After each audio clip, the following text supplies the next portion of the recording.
What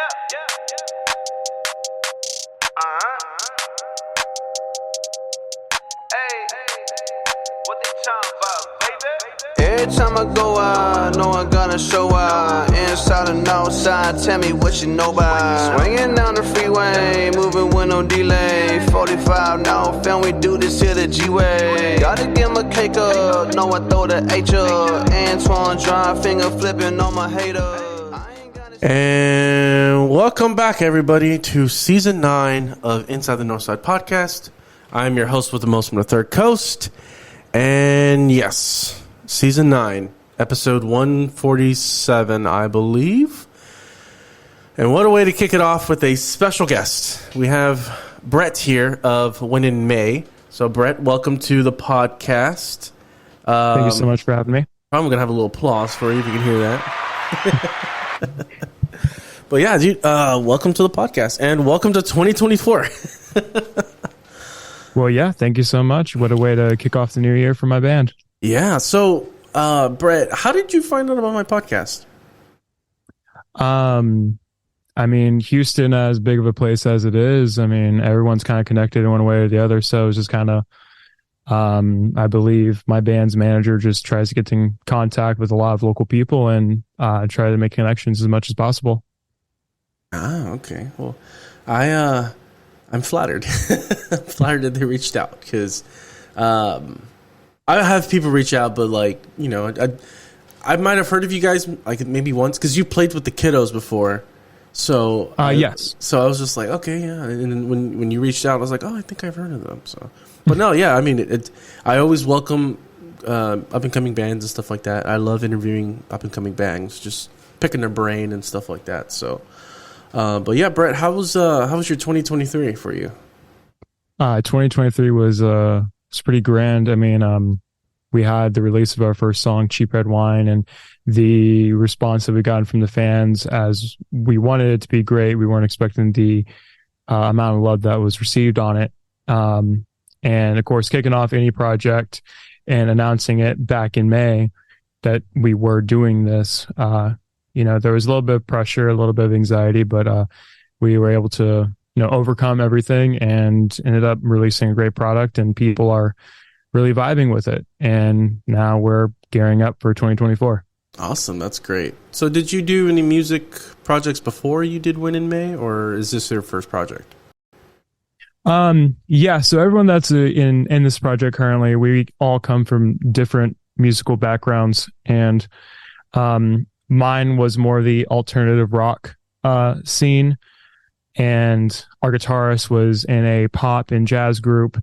Our bass player was more in a funk and soul, and then our drummer was just a gigging drummer who just did whatever, and he's multi-talented. So okay, cool. So like what band were you in? Like, were you in something I might know, like around Houston, or is it just local projects here and there? Just local projects here and there. I mean, nothing that really stood out the test of time, and nothing I primarily want to name drop. But just again, I come from more of a rock sound, and of course, like I listen to all sorts of music, but nothing to really, nothing noteworthy, you know. Okay. Yeah, I noticed one of your members in your group I've interviewed already, so... Who's that? What's his name? He's from Eucalyptian? Is that him? Is he No. Does he look Eucalyptian, the Eucalyptian guys are not associated with Win in May, as they are awesome musicians in their own right. They're doing their own thing. Okay, and I guess you know what? That must be my 30-year-old eyes, because I thought that he was in your group, and I was like, he looks like, because some of your guys' pictures it's blurred out from the other members, and he kind of fits the lead singer of the Eucalyptian, and I was just like, wait a minute, is he in another band? And no, James is probably going to be like, what the fuck? But no, that must be my old eyes. I have 4 eyes, so I mean, what can I do? You know, I can't see shit. But anyways, so primarily rock. Like, when I first was listening to your music, I kind of got like that indie, alternative, modern new wave sound like everyone's familiar with, like the 1975 and Pale Waves and stuff like that? Like, is that like the sound that you guys are looking for? I mean, yeah. I mean, a lot of us, again, we have a large sense of music, and those two bands that you mentioned, I mean, if I were to try to pin them in one sound, both those bands have really expanded. You know, those are two bands that you listen to, they're like, oh, is that the same band when you play them on shuffle? Because they just have such a wide sound. And, you know, they kind of I wouldn't say like they invented pop rock, that's the song's genre. But they definitely made it popular again, or at least popular for my generation of people, you know, who listen or going through it. So, you know, we definitely, you know, always try to have their quality, because 1975 and Pale Waves have such incredible quality in their mixes and production. And that's just, you know, we didn't necessarily aim for that, but, you know, to be compared in the same light is awesome to hear and is very flattering. You're welcome. I actually got to see the 1975 at ACL this past year, and it was I was at that same show. Oh, really? Oh, hell yeah! Yep. Here we go. So again, it's Houston, small place, right? Yeah, big place, small place. Yeah, dude. Like, I've been wanting to see the 75 for quite some time now, but every time I get a chance to, something happens. So last year was. It was something different for me. So I went to 2 music festivals in 2 months. I went to a music festival in Chicago called Riot Fest, and then a month later I went to Austin for ACL. So awesome. That was something different for me. I was like, you know what? I'm turning 30. I was like, I might as well do something different that I've never done. So yeah, like I said, I saw the 1975 at ACL, and I was blown away because I was like, wow, their production is really good. The music's really good. They have like this whole full band now, and it's not just like 5 dudes or 4 dudes and stuff like that. Like it's great. It's great. I enjoy their music a lot.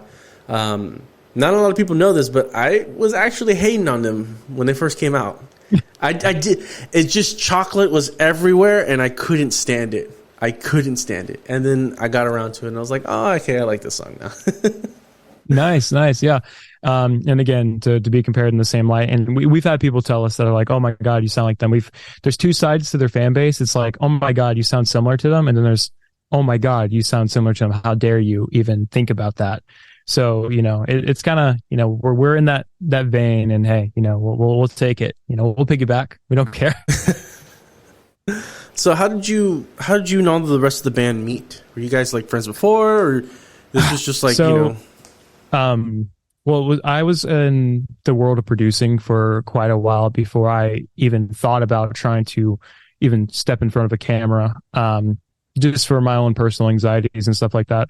So I had known a collective group of people that I could, you know, always go to, like, oh, hey, I'm working with this musician. Can you, you know, send me some files or samples over what we can do and try to work together? And, you know, we all kind of got in the same town, because we do come from different walks of life, and we just started just jamming and playing. I had some ideas that I had been working on that really wasn't with any of the projects I was with. Our guitarist, again, he is phenomenal and can play absolutely anything, and so he just came up with this like really annoying catching riff, which was inevitably Cheap Red Wine. And it's just like, you know, then our drummer was just able to play what the guitar wasn't, and our bass player, he just followed suit, and he really made the song. He really anchored the song down, and we just were like, hey, this is something. And we just started kind of scheming on, okay, like if we were to be a band, what would we call ourselves? What would be the theme and aesthetic? And that was something was like, well, I have always had this idea, and, you know, kind of the Broadway-esque scheme where it's like not a rock opera. You know, we dress this way and we do this with this logo, and they really loved the idea, and we all just kind of said, screw it, you know, we'll take our chance and put it out there. Nice. So it was like all these puzzle pieces just came together, and then boop, came. That's nice. I always like band stories like that. You know, it's like all these collective people come together and then make this one thing work, and then it's just like, wow, like you wouldn't think that all these musicians could like I guess, work together. Because you know how some musicians are. Some is like, I kind of play only this, or I only kind of do that, or I don't know how to do this, or I don't know how to do that. But, you know, it's always good to meet open-minded musicians who are willing to, like, try something different, you know? Oh yeah.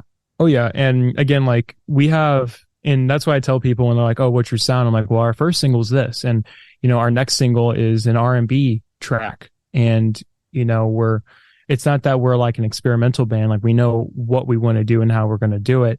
But we also don't want to be like kind of like how we mentioned earlier in those bands that you mentioned have such a wide sound where you can ask yourself, is that the same band if you've never heard of them before? And that's something I guess I've always wanted. Again, I was always in the alternative emo goth scene prior. And, you know, you kind of have this like path you can walk.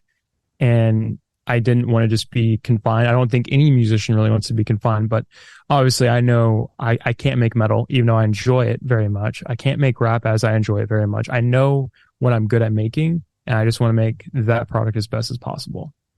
I can agree with you on that, dude. I feel the same way. Like, I am currently in 3 different groups, and each group sounds different than the other.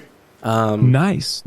One group I'm in is I work with her. She is a Latin artist. She plays like Spanish music and whatnot, but she likes a little bit of rock here and there. But like when she wants to do like acoustic stuff, I'll go with her and do shows and stuff like that. Shout out to Janex. The second band that I'm in is a pop punk group. I've known the lead singer for quite some time now. He used to be in a local band called And Then Suddenly, and then left. I've heard of them. Yeah, he used to be the drummer. Okay. And he left. He did his own little solo project. We started talking last year, at the beginning of the year, and he's like, "Hey, I'm putting a band together for my shit." And I was like, "Okay." And he was like, "All right, do you want to audition?" And I was like, "Okay." And I went to practice, and I was like, "Is this the audition?" He's like, "Yeah, dude, you're in." And I was like, "Okay, well, there you go." But yeah, show up, eh? We did pop punk. We did 3 shows last year, and I think it was a really good thing for us because most of us have never met each other. So we were just a bunch of guys who don't really know each other. Each of us knows one person, but that's the person that I guess invited us. We got close really quick, and now I mean we're working on new music. We're trying to get new shows for this year and stuff like that. So that's that second group. The third group, same with us. If you ever need an opener, give us a call. Hey, there we go. The third group I'm in is kind of like an R&B, kind of like old soul kind of like type of music, and I'm going to be playing bass in that one. So okay, cool. His name is Steven Casablancas, aka also Steven Sanchez, but that's his legal name. But Steven Casablancas, yeah, his music is really good. It's got like this old soul, kind of like Duran Joan and the Indicators, and was it Three Sacred Souls and stuff like that. It's kind of that sound. So he's got that. Okay. But for me, I grew up listening to a lot of different things. Spanish music around here, country music, because, you know, we're in Texas, obviously. A lot of blues, a lot of rock. I myself grew up as an emo kid, so I was listening to like Hawthorne Heights and Fall Out Boy and Panic at the Disco and everybody else that's along with that. And then I got into like alternative and rap, hip hop and stuff like that. So I'm like my mind's on shuffle a lot. There's so many projects I want to do, like music wise, where it's like I want to do this, but it's like, can I, or should I just stay in my lane? You know. So yeah, I can totally relate with that. And again, like I believe like indie rock, indie pop, pop rock, whatever, you know, the multiple billion names that there are for subgenres, they can all kind of just work and interwoven with each other, that I think, you know, you can get away with it and people won't be so shocked about it. So growing up, you said yourself that you were into the rock. Like, who were the bands that you were listening to growing up? Well, I grew up on 80s rock. That's what my, because I was always with my dad driving around. So his favorite band was Van Halen. But then, of course, we had the occasional Def Leppard, Whitesnake, Poison, Styx, any of the glam metal hair bands. Then when I started branching off and finding my own artists, of course, I had I didn't discover, one of the bands that was played for me was Tool. I got really big into Tool. Then Hollywood Undead was my intro to rap. Thank God I did break away from just listening to them. And 3 Days Grace, their first singer, not their second singer. Breaking Benjamin was another one. Three Doors Down was another great one. God, man, there's a lot. I'm just kind of going through my catalog right now and just everything that really stood out to me. So yeah, that's, to name the biggest influence was probably about 3 Days Grace, or maybe you can throw in Counting Crows as well. Mm-hmm. I know they were a little bit I think I was maybe 3 or 4 when I got big, but I definitely found them a little bit later, and yeah. Counting Crows is a really good band. They get some good hits. Oh yeah. I'm if I'm going 90s, I have to say in that alternative sound, damn. I had a group that was kind of similar to that growing up. I can't remember. My brain is too old for this shit. I'm not even gonna remember this shit. But yeah, I can see with you with the Hades hair metal. I love Van Halen. Van Halen's one of my favorite groups. I got to see Wolfgang Van Halen last year, actually, in December. Nice. And that dude he puts on a fucking show, man. And it's so cool, to watch an actual Van Halen play right in front of you. It's it's godlike. Oh yeah, he is the closest thing that we'll ever get to his father's playing ability.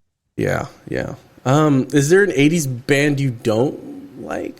I mean, obviously you grew up on it, but is there a band where you're just God, I can't stand to listen to them?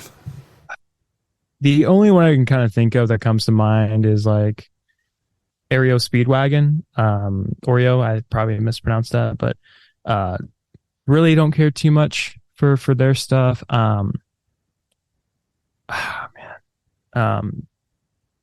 not okay. I like some of the Cure songs. I know they're a little bit late 80s, early 90s when they started getting, but I like their bigger stuff, but I don't really care too much for the rest of the discography of them. Same thing with the Smiths, even though they're a little bit, they're around that time frame. I like the bigger stuff, but really don't like a whole lot of the discography. Kiss is another one. I only like 2 songs from Kiss. That's just that's just my take, right? I'm not saying they're a bad band by any means. I like a couple songs like Beth and I Was Made for Loving You. I have listened to them. My mom loved Kiss, but that was just something I just never really, again, they're much bigger musicians than I think I will ever be, and I'm not going to sit there and disrespect them. It's just not my cup of tea. I can, what? Like you said, they're not your cup of tea. Hey. It's funny. I like Kiss too. That's why I can agree with you on the Cure. I saw them, and I know the hits, and I like the hits, but there's just a lot of stuff in their discography which really just wasn't it for me. So yeah. I can, and Smiths were kind of that band too. I slowly started getting into them, but then I kind of stopped, and I was just you know what? I'm not getting any further. I like what I like. Yeah. I'm not gonna deep dive in, I just recently rediscovered the Smiths because I kind of sing in a talk speak kind of way, and a lot of people say oh, you should listen to the Smiths since this is kind of your vocal pattern and melodies. And I listen to it, I'm oh, I like the big stuff. It's just I'm just not a Smiths fan. So I'm not they don't make bad music. Same thing with Kiss. Kiss does not make bad music. Obviously you have to make a good product to sell, right? It's just you can't win over everyone. That's true. That's true. I guess some people need to understand that. Some people are very hard-headed in a way. If you've ever met musicians or music fans that are why don't you like them? You know, I could be the same way with like Kiss. I'm like, what do you mean you only like Beth? Like, who the fuck likes Beth? Yeah. But it's a good song. It's a really good song. I'm not gonna shoot down Peter Criss for that. But yeah, I mean, like, to each their own. Some people don't. Some people do. What else was I getting into? So you do production, music production. How did you get into that? Just a lot of downtime. I always had a love of music growing up and just always wanting to have music on while doing simple tasks. Like, I know that's a story for everyone, but I really wanted to get into it because I wanted to understand why I liked something. So like, I guess like using our project as an example, I liked a lot of like indie pop rock songs that had that kind of annoying guitar riff.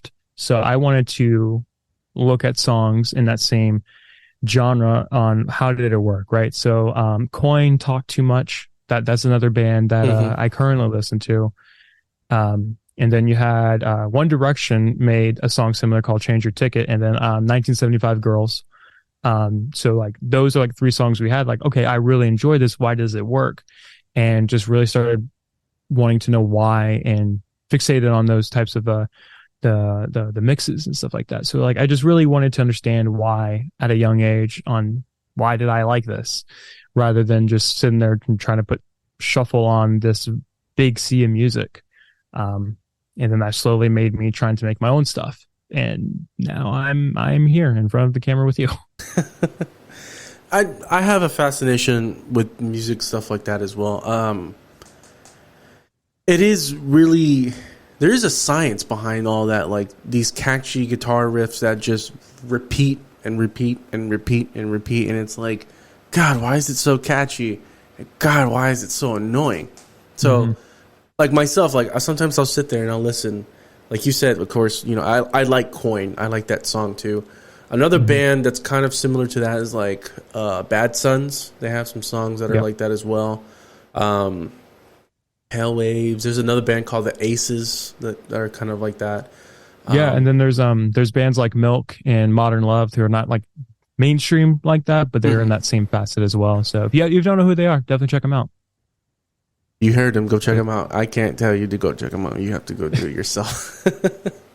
But yeah, there's definitely a science behind like how to get that catchy, how to get people's attention. That's the one thing that we do in our group. Like, we have like a group chat and we'll talk, and the lead singer will send us like demos and stuff like that. And I'm like, okay, that's kind of catchy. And I'm like, okay, you know, maybe that's not as catchy, but like we'll sit there and we're like, okay, that's definitely catchy. Let's see if we're gonna work that and whatever. You know, I might be rambling, but that's just me. Okay, so production music wise, do you produce your own stuff or do you have somebody who does it for you? So me and a friend of mine, Keon, he's also part of the project. We both equally are involved with the mixing and everything that we do with the track after it's all recorded. So him and I both sit down and it'll be hours and just hearing the same drum beat. I'm sure there's plenty of people listening that will agree the same thing. You're just hearing the same thing, tiny differences. And sometimes when I'll put the song away and it's like, okay, I need a break. I don't want to listen to it anymore. I almost want to scrap it. He'll come behind me and, you know, make some fixes, and then I have fresh ears, and he'll do the same thing. He'll quit and I'll get on it. So it's a vicious cycle, but there's two main people. That's good. It's always have two different ears or four different ears hearing something different, because you never know. It could sound good to him, but it could sound bad to you, and then vice versa. It's like, that's always good to have somebody, I guess, another fresh pair of ears, because it's like sometimes it's not good to just have you, because then you, like you said, you're hearing the same thing over and over and over again, and you're never going to know the difference. And then you're just be like, fuck it, I don't want to do this anymore. And somebody else can be like, oh, wait, you know, you could do this or you can do that, you know. Exactly. I always encourage that. I always encourage people to always have another pair of ears, because you never know what you could be missing. So, and we do send some demos out to some of our fans that are here and then elsewhere, just like, hey, would you want to take a peek? You know, we have a lot of supporters that will sit there and read and watch everything. So it's like, we like to incorporate them on it. It's like, hey, tell us what you think about this. And, you know, if we get nothing but love, and if we get some criticism, we take that and run with it as far as we can. That's good. That's cool to incorporate other people in the group and stuff like that. I was gonna tell you, like, I am so happy that you have a setup, because not everybody can see. I don't have video, but you have a microphone in front of you. Like, yeah. Sometimes when I interview guests, you know, whether it's through Zoom or something like that, they never have the proper equipment, and that's one of my unpopular opinions.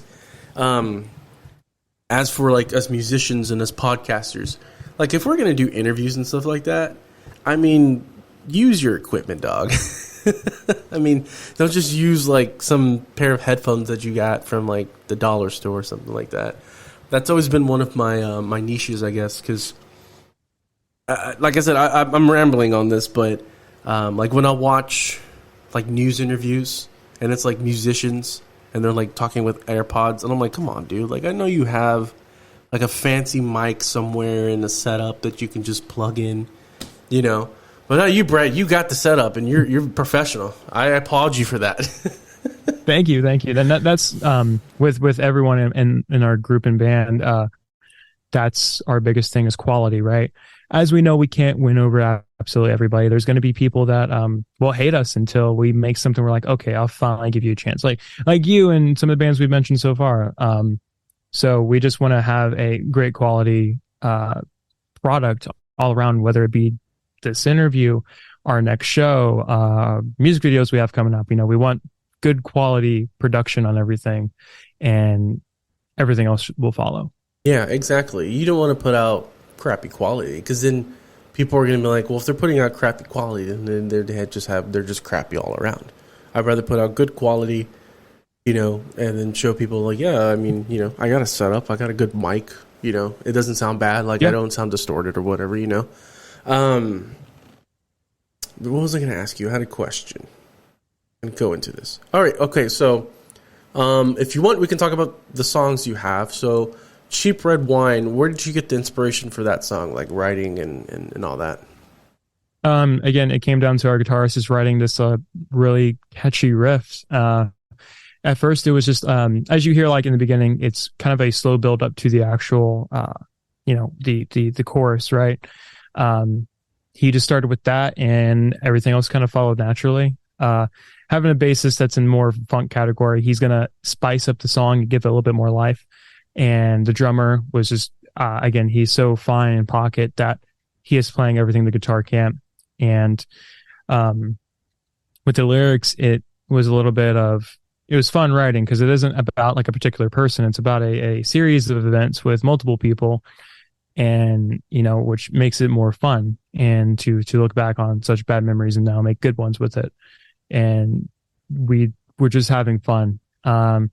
We wanted to make a statement with our first song that we wanted to release out to people. We wanted to be able to grab ears.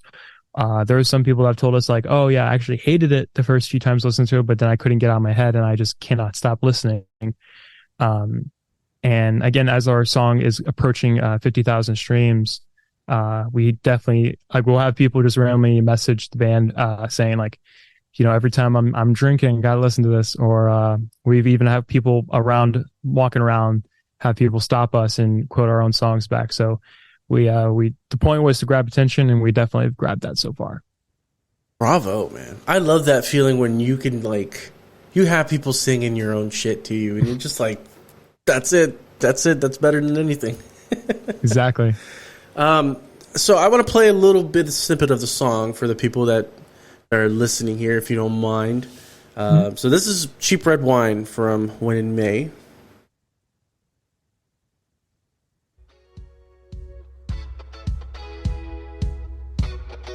But you were right, that is a very catchy rhythm, and the drums just make it really funky and everything.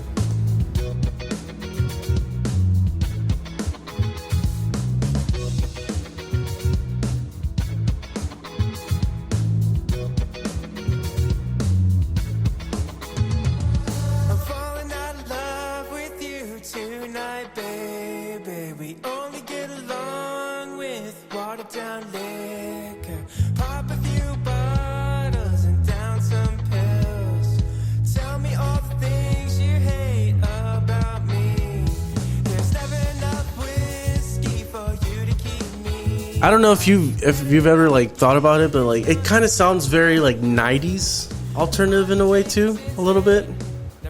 Oh yeah, no, we've had some people say that to us. Really? Okay. Again, we've even been compared to a band I'd never even heard of prior. It was the Squeeze, which is like an 80s band. Really? Huh. So, which is great. People, when people like something, they always make a comparison to something. It's like, oh, it's similar to this because this is why I like that. So, we never take like offense to hearing like, oh, we sound like this. And again, I listen to a lot of, 90s alternative stuff. So I'm going to have that natural twist in there, I guess. Okay. Is it cool if we do a little bit of the new song that you have, or you want to like? No, by all means. We're by the time this is out, we've already announced the release date. Okay, so for you guys, this is a little bit of a sneak peek. This is called After the Breakup.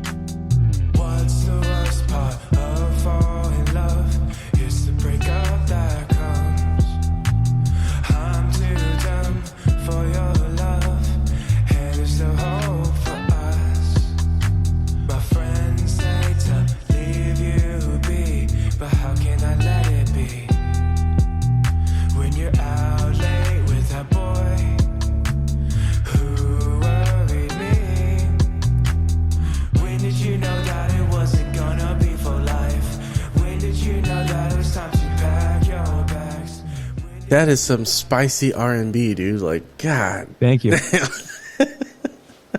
I like it. I'm not going to play the whole thing because, I don't want to give it out there. But this is a little snippet for you listeners out there.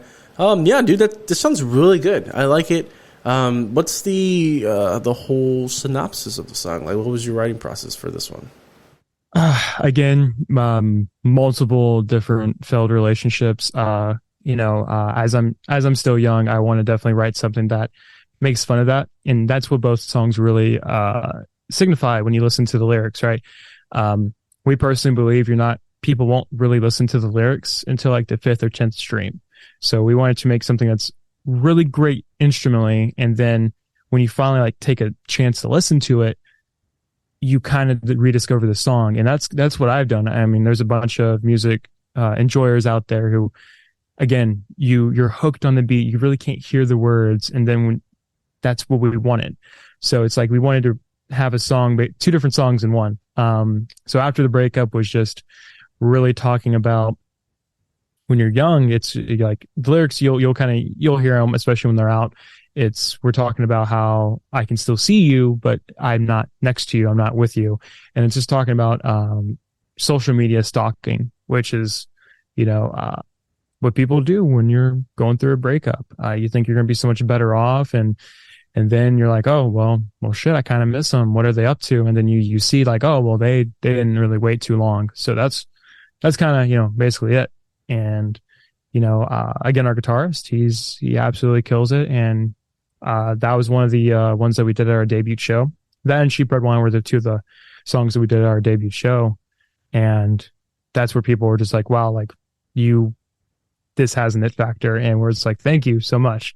And it was a debate between After the Breakup and Cheap Red Wine, which one we wanted to release first, because they're both for the EP and both singles for the EP. But it was like, well, which one do we think has a wider audience? What audience are we trying to reach? And, again, there's gonna be people that love Cheap Red Wine that might hate After the Breakup. But again, as a first time in my music career and some of the other bandmates, we'd love these 2 songs. Like, of course, we could sit here and say, oh yeah, I would love to have had a $300,000, rack behind me recording everything and having a $250,000 mixing table on it. Like, of course we can say that, but as far as what's at our capability, we think we made a perfect product that we enjoy and that people have also enjoyed. So yeah, man. I mean, the quality is great. I mean, I can't say anything else. I mean, it's good. I like it. I enjoy it.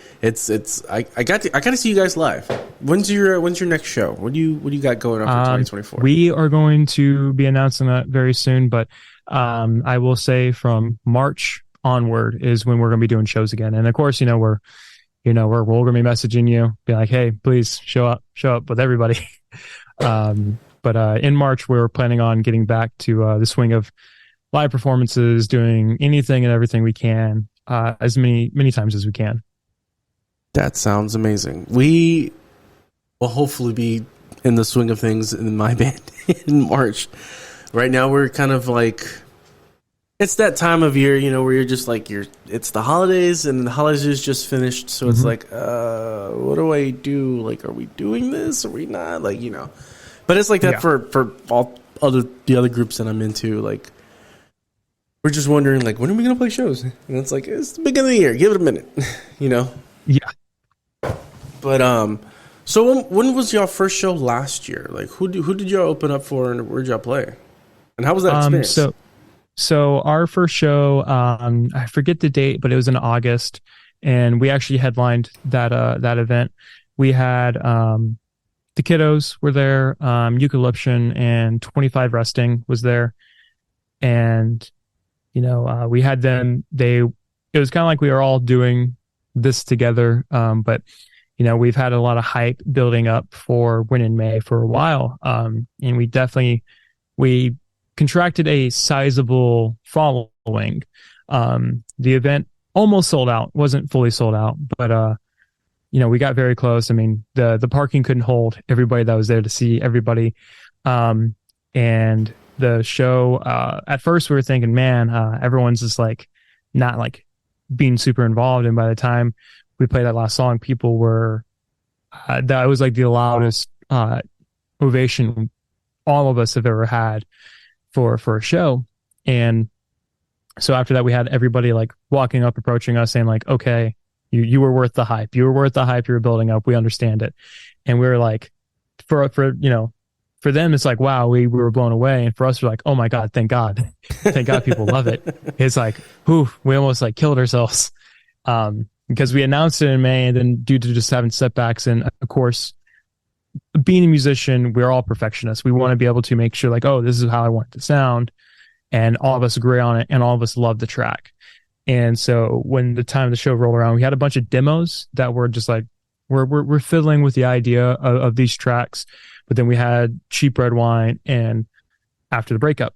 And those were the ones we're like, okay, we know these are done. We're going to kind of end these on this note since these are finalized. And of course, we had people that are begging for other songs to make it into the EP. And we're hoping to have some people be pleasantly surprised when everything gets released. But yeah, the first show was absolutely amazing. And we're definitely going to be trying to be back at White Swan, hopefully again by the summer. Nice. I've never played White Swan. I have never even been to White Swan before. That amazes me. That's one of the venues I've never been to, and I've heard a lot about White Swan. Yeah, there's a lot of mixed opinions on it. Again, I'm not a metal band. I'm not a punk band. So if you go to those nights that have nothing but mosh pits and stuff like that, that wasn't our show by any means. Like the Kiddos are definitely a pop group.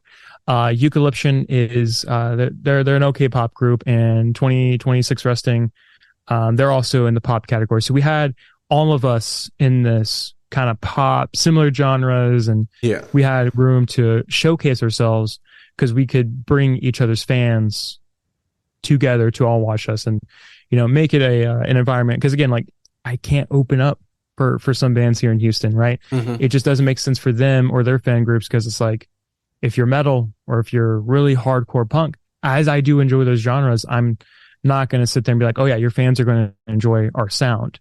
Like I'm realistic, and so we just wanted to create a night where we had other bands in that same category. And again, all of us gained from that night. And that's something that's very rare in the music industry, everybody gaining something. And it was just a lot of great memories to be had after that.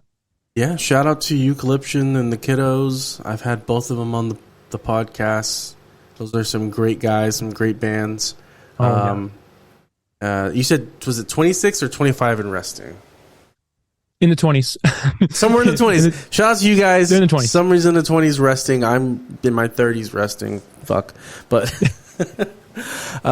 but yeah, I like seeing stuff like that where it's similar groups coming together, and it's not like, oh, this is a pop group, and then it's like, oh, there's a punk group, and then, oh, here's this like heavy metal group that's like, they're the headliners, and it's like, it doesn't mix, and then different crowds and stuff like that. Like, I've done a couple of shows where it was like two, like day and night for some things, and it's just like, holy fuck. It's like, no wonder nobody stayed for us.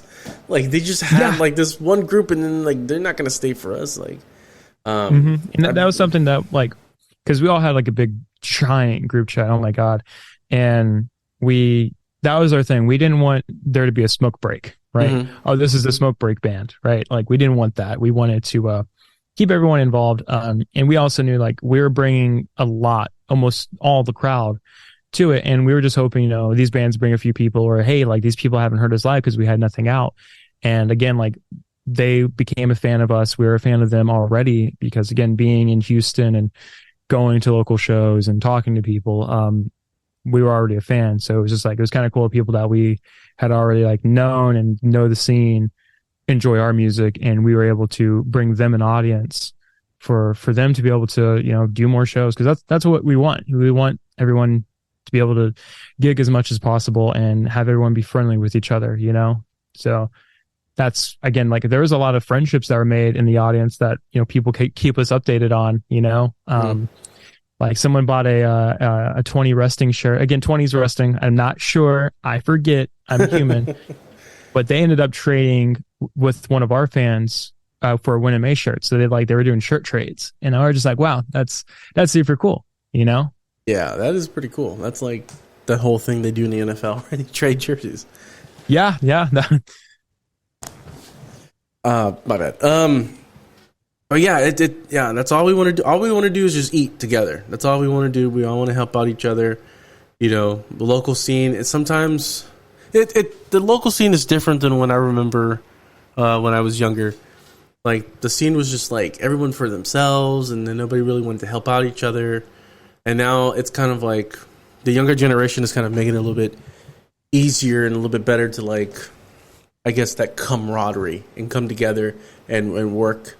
You know, make things work and stuff like that. Like, my friends, Shop 29, they had this festival. They had the kiddos.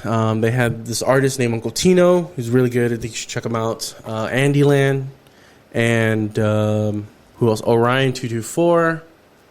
They're like a pop punk band. And then the headliners were A More Perfect Union.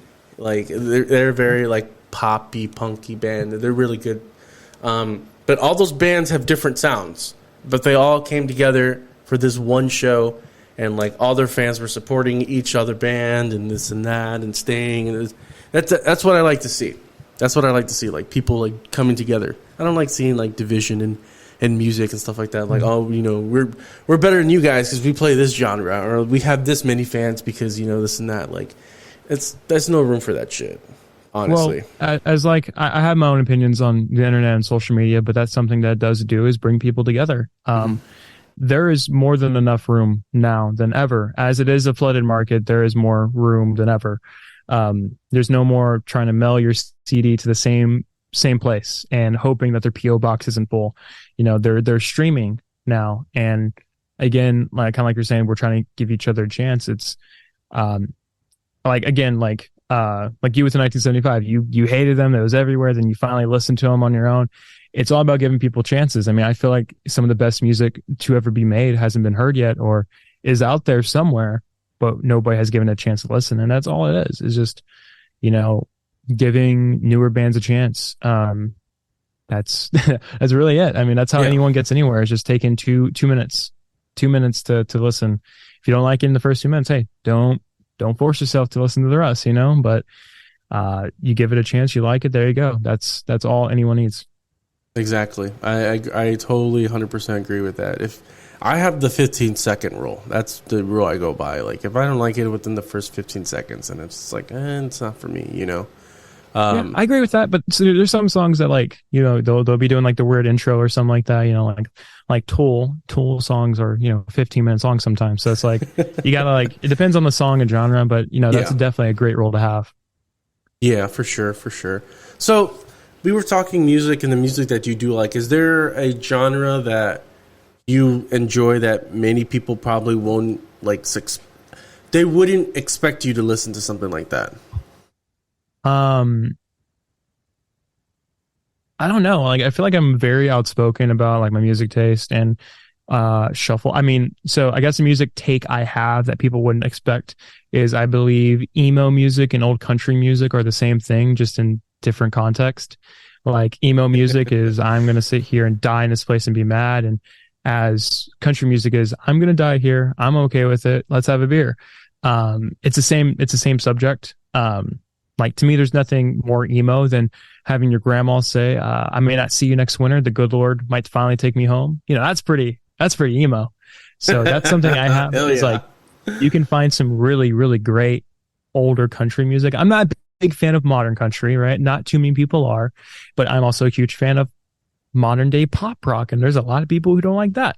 Mm-hmm. So, but I love older country, and that's where I kind of inspire with some of my, my lyrics. I mean, that's like, there's a song called In Spite of Ourselves that is a very silly song in its wording.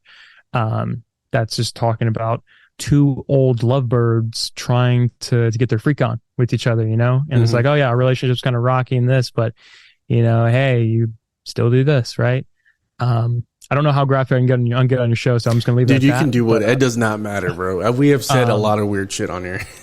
but that's one of the things, is like, one of my lyrics is, I won't sober up so I can't get it up. That was, you know, inspired by a lot of older country. And even though it's not a country tune by any means, I have just a lot of all around influence. And I just, again, like to pride myself of having a large taste in music. I'm not really the type of guy, you give me the aux in the car, if especially, you know, we definitely have people that only, because there's people that only listen to one genre. Yes. You put, because I don't have playlists. I play from all my songs, because I like them for a reason. And I'll just hit play and I'll skip until I find something like, oh, I'm in the mood for this, you know, like, and that drives people crazy, you know, the 50 skips, but I pay for premium. All right. Here we go. We pay that $10.99 for premium. All right. I pay it. I'm going to use it. All right. But I'm not in the mood for it. I'm not playing it now. I agree with you. And you know what? I agree with you on the alternative. I do agree with a lot of emo music. There's a lot of country music that sounds a lot of like emo music. So there's this song by George Jones called He'd Stop Loving Her Today. And if you listen to the lyrics, it's pretty emo. I mean, it's coming from another person's point of view, talking about a person that was in love with someone, and then, you know, they left, and then that person died. It's a whole thing. It's a whole thing. You have to listen to the song. It's a very, very sad song, but it gets you in your feels, and you feel emo as fuck after it. But I do agree with you. There's a lot of country music that is in the same realm as some of these emo songs, because I love emo music, and it's just something about the emotion and the feelings and all these things of like pouring your heart towards, and you feel like you're gonna die. And so, I mean, it sounds like, you know, some people make fun of it. I've gotten made fun of, you know, liking for emo music, but like, I've stood the test of time, and I love this music, and it's a part of me. You know, Hawthorne Heights and Taking Back Sunday and all these. Actually, you know what? It's emo night tonight, and there's a lot of people going to emo nights. And it's just music that we connect to. So it's like those people that listen to country music. We're just that. That's something as well. I didn't discover, like, I knew of My Chemical Romance, but I didn't really listen to them until like 2021 when because I was just like, oh, I just started listening to them. I listened to their whole discography. I'm like, wow, they're not emo. They're a rock band. Like, you listen to the sound, because like if you listen to like them with other people in the emo category, they had a much different sound, much different lyrics, aesthetic. I'm like, yeah, these guys are just a rock band. And people hated that opinion, but I'm like, dude, I love it, but to me, it's just rock. Like, no, yeah, I can agree with you. They're more of like a theatrical like rock. They're like telling stories with their album. They're kind of like, was it Coheed and Cambria, kind of like in a way, where a rock opera, you know? Yeah, rock operas. I mean, Welcome to the Black Parade is pretty much a modern rock opera. You know? And that's something that we inspire with Win and May is, we have an aesthetic and we have a theme up on our shows. And, of course, we do break it down because a lot of greats have had it, like Pink Floyd, Iron Maiden, just to name a few. You even had Metallica, and I think it was the Injustice for All tour when the stage would just collapse. So, I mean, I think, did I mention Pink Floyd already? When they would push in the wall, they were losing like hundreds of thousands of dollars each time they set up that night. But like, I just, when you think of bands, it's like, wow, like, and like the 1975 when they're doing the whole in Maddie's house concept, right? So there's a lot of great ways you can tell a rock opera without it coming across as silly or too Broadway, And again, the rock legends have pioneered music as we know it today. So I mean, if it's not broken, don't fix it. Exactly. All right, Brett. This is the part of the show where we do unpopular opinions. Yes, I'm bringing it back, people. I haven't done it in a while, but we're doing unpopular opinions this year. So, Brett, the whole thing is pretty much self-explanatory. It's just unpopular opinions. It could be about anything. It could be about music. Could be about food. Could be about pop culture. Could be about anything. Anything that you have an unpopular opinion is going to be, it's whatever you want to say. So, since you are our guest of the night, do you have any unpopular opinions? Man, I have a bunch. My PR team is right behind the camera sweating a bullet right now. I am a problematic lead singer, so I definitely have a lot. Okay, I guess one that isn't too bad is 21 Pilots, right? Everybody loves their first albums. I cannot stand them. I love their latest album, and everybody hates it. I don't know what it is about me. That's one popular opinion. God, there's just a lot that I just I don't want to say them.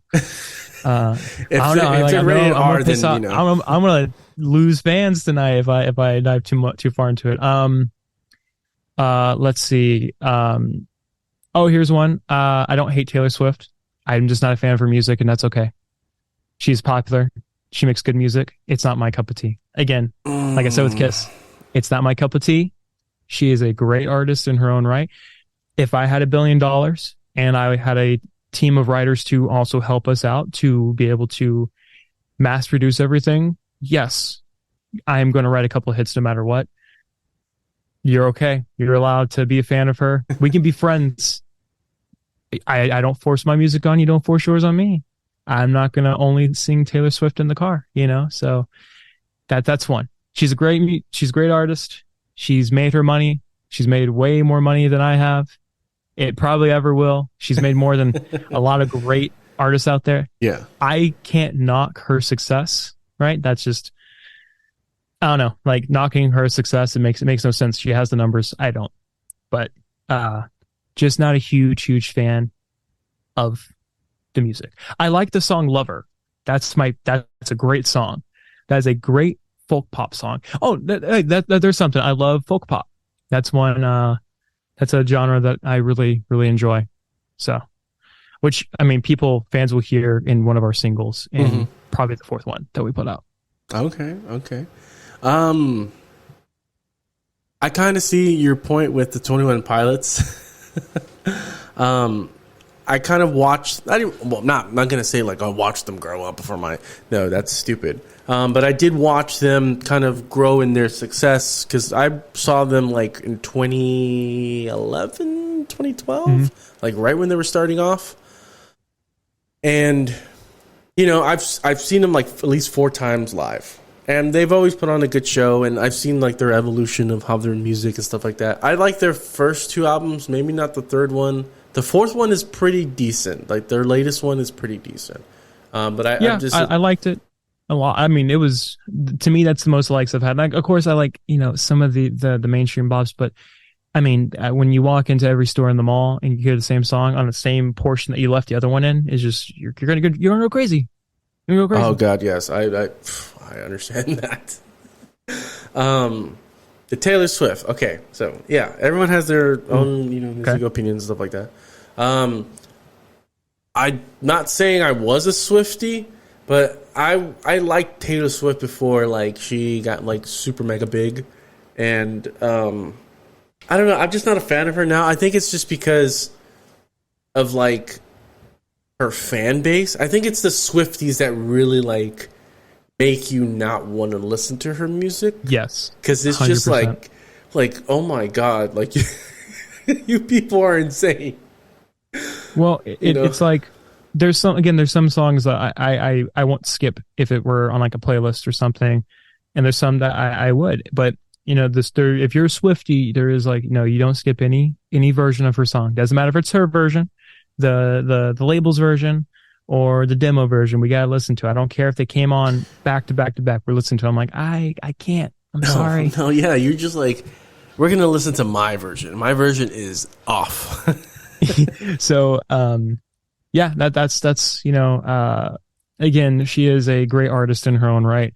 She has sold out more arenas than I think I can even count to. I'm a dumb lead singer.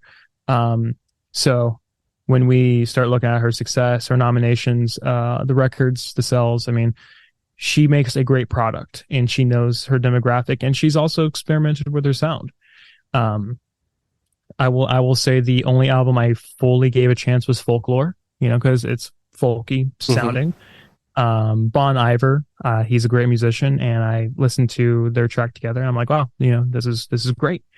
Even the band Haim, when they did something with her, I think was on Haim's record though. But I don't mind. I don't get turned off by just like, oh, it's Taylor Swift. Like no, I'll give it a chance no matter what. Like, and again, that just may be the musician in me. It's like, I don't know unless I try it, So yeah, you're very optimistic. You're just like, I'm gonna give it a chance. I'm not gonna like, what's it called? I'm not gonna judge it before I give it a listen. You gotta listen to it first and then be like, it's not for me, and turn it off. Yeah, and like again, like when it comes to like a band or an artist overall thing, it's aesthetic, right? Like we mentioned earlier in this podcast, Kiss, right? Kiss has an amazing aesthetic. Everybody can tell you who Kiss is.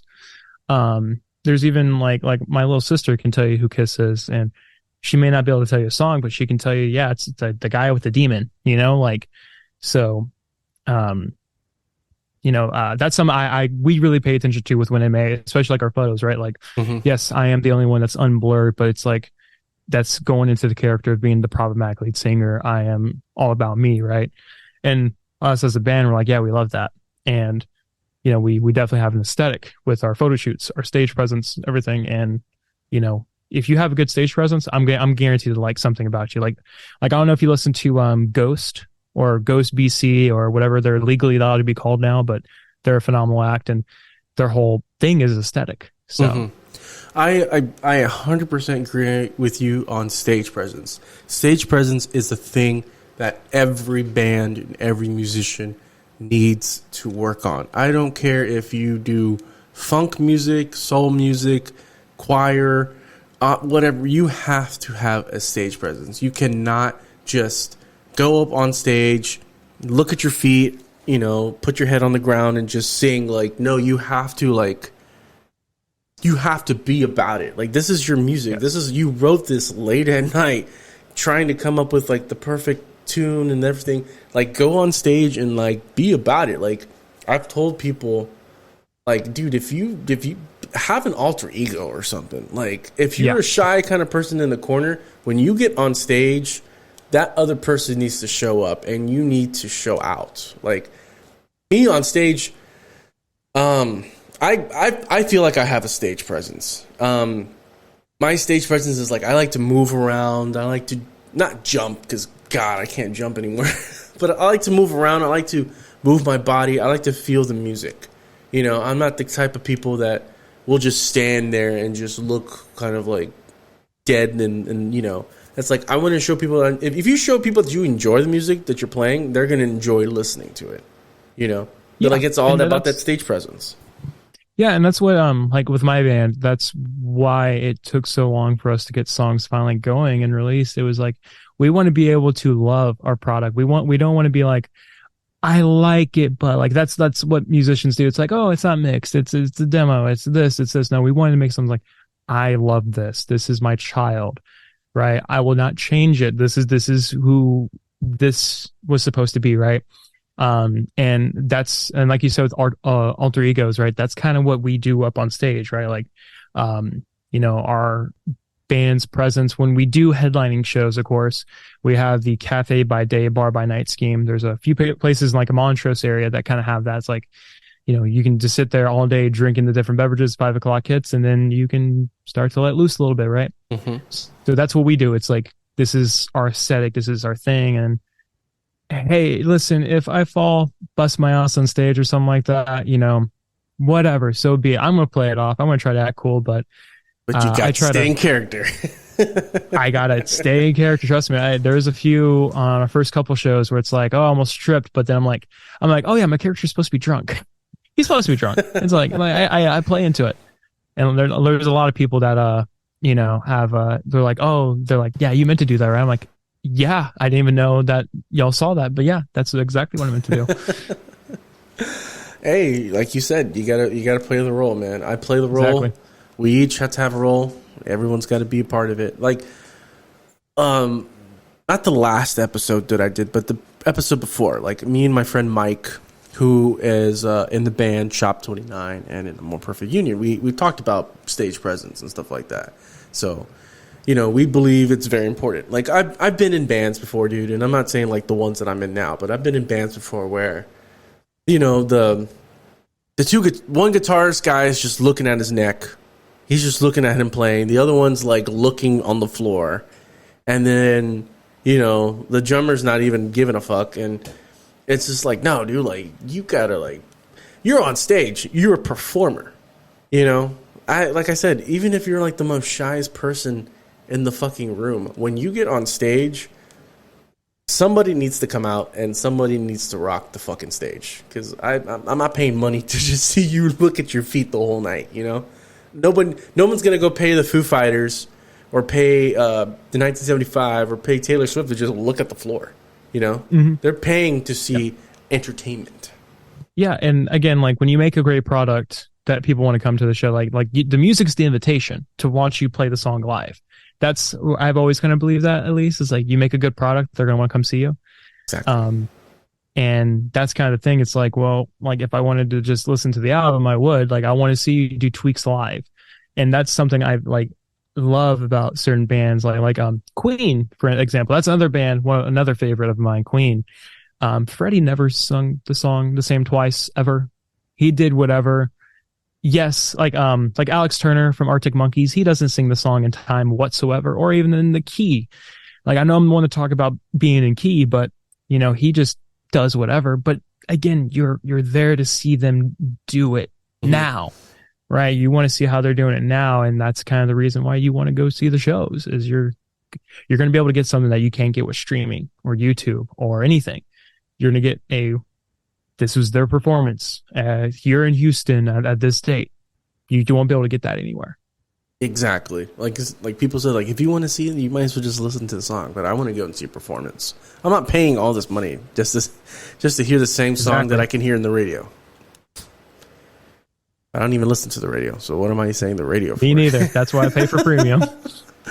That's wild. That is a wild thing that not many of us in our generation listen to the radio anymore. Like, I don't even know what's playing on the radio, dude. Like, honestly. 94.5 The Buzz is playing the same thing that they did 10 years ago. There's times when my phone dies in traffic. My phone dies in traffic and I hear Bush come on. I'm like, hey, I'm glad they still get plays, but Jesus fucking Christ. You're supposed to be a new alternative. There's plenty of stuff I know that are local. Please. They do something like that. There's a couple shows that I think they sponsor or something like that at Scout Bar, where like they'll throw like this thing and they'll sponsor or whatever. But if anybody from the Buzz is listening to this podcast, maybe you should play more local bands. I mean, we have a lot of good alternative bands that you can throw on the station 100%. that would be great. I mean, yeah, you could still have your Bush, you could still have your Puddle of Mud and your Foo Fighters and your Billie Eilish, but like they play what's the name? Junk Bunny. Junk Bunny's from Houston, and they have a good alternative sound. They played them several times on their station. It's like, why don't you give some of us a chance, and maybe we might bring the buzz back to where it used to be, you know? Some good music. Put some of us on Weenie Roast. Fuck, you know? Exactly.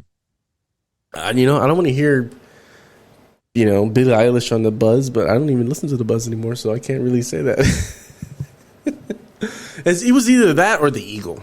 So, Yeah. You know, it was switching between those two. Or sometimes maybe 104, you know. Yeah, Sunny, you know, switch to Sunny, you know, see if you might catch something that's decent. Yeah, but I mean, Sunny's playlist is pretty much my playlist. Like, it's just different shit, you know. Whatever they feel like.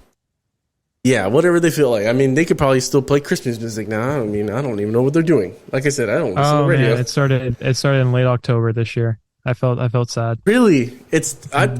Okay, so I always like how far are they going to start this? How far? And then I listened to November. I didn't hear anything, and I was like, all right, cool. And then I think after Thanksgiving is when I heard stuff and Christmas, and I was like, oh, That's perfect. That's a reasonable time frame, right? Yeah. The places that started late October before Halloween, you start seeing Mariah Carey's numbers start peaking. It's like, hey, listen, I love the seasons of giving, right? But if it's all year round, I'm broke. I'm ruined financially. I can't do this all year. No. And I hated working at Target during the seasonal times because it's like, I'm sorry. ugh. Like, I can't. Like, okay, Halloween is like for 2 weeks. They start selling shit for Halloween for 2 weeks, and then it's like Christmas after that. And it's like, Yes. God. And then right after, like, right at the beginning of the year, then it's Valentine's Day. And it's like, can we just wait for a minute, please? Can we take a breather? Like, we just got finished with one holiday. We don't need to do another one right now. Oh, man.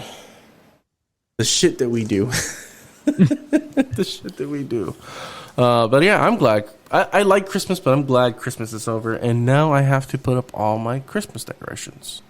Same thing in my house. We have we have yet to even think about trying to set up a time. It is just there. Lights are off though. Yeah, I mean, I have my tree. My tree's like there, and then I have the lights hanging out and stuff like that. But it's like, I was telling a friend of mine, I was like, look, dude, I can't. I need help. I was like, I know I live by myself, and I set up everything by myself.